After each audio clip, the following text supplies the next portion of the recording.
Prof G. Today we're going to talk about keto. You guys have been asking a little bit about it, and so we're going to talk a little bit about it. I was a biochemist before I became a PhD biochemist before I became a physician.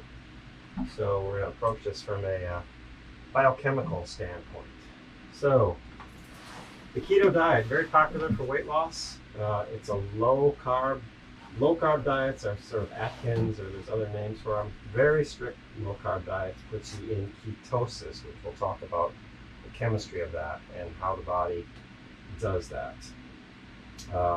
It's very difficult to maintain in this modern day life. Eating out, it's tough to find something that is keto friendly. Let's say when you eat out, it leads to really rapid weight loss, but if you go off it, it leads to rapid weight gain, and we'll show you why. So the typical American diet is about 50% carbs, 25% fat, and 25% protein. For a low carb diet like Atkins, you change that to 10% carbs, and you replace most of it with fat and a little bit of protein. For keto, you only want 5% carbs, so really you need to excessively carb restrict. And most of it is fat, and then protein is a little bit less, but essentially unchanged. So it's really a carb restricted diet.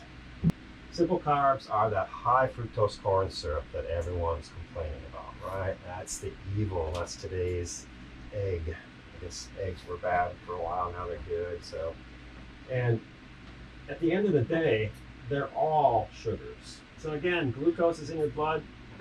Your pancreas produces insulin, says get that out of the blood. It's taken into cells, and it's made into glycogen, which is the storage form of glucose. And if there's excess of that, it's made into fat. Okay, so a lot of glucose can produce fat. It's basically when you take in fat, your body turns it not into a single glucose molecule, but it turns it into something called a free fatty acid. And then your body takes it and hooks three of them together, and that's kind of just this little bit of oil, and it throws them into adipose tissue. Adipose tissue is basically a little cell membrane with a drop of fat in it. And it gets bigger as more fat goes in, and shrinks as some fat goes away. And that stuff is an energy backup, so it's hard to get rid of. So if you're eating a normal diet, you're processing carbs, producing glycogen, and your fat's just hanging out, waiting for a rainy day.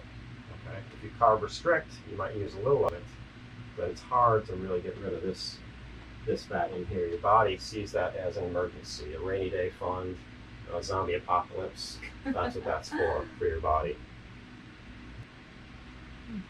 Ketosis now severely restricts glucose and carbohydrates. So you have to eat less than 30 grams of carb a day, which is hard. I mean, I just looked on the little popcorn thing, and if you had one serving of that popcorn, it was 20 grams of carbs. So you'd be two-thirds done with your daily intake of carbs. So are we gonna hold ourselves to a keto diet now, guys? So if you do this, it forces the body to use all of its glycogen. Okay, that's the preferred energy. It doesn't want to use fat. It's going to use all of its glycogen and glucose that's available. And when it's done with that, it's going to switch to alternative energy sources, which are fat and protein. It results in rapid weight loss. But if you, again, we lose that 7 pounds very rapidly. As soon as all the glycogen and the associated water is gone, for me, it's 7 pounds, bigger people, but I lost 7 pounds in 3 days. If I go back on and eat carbs again, guess what happens?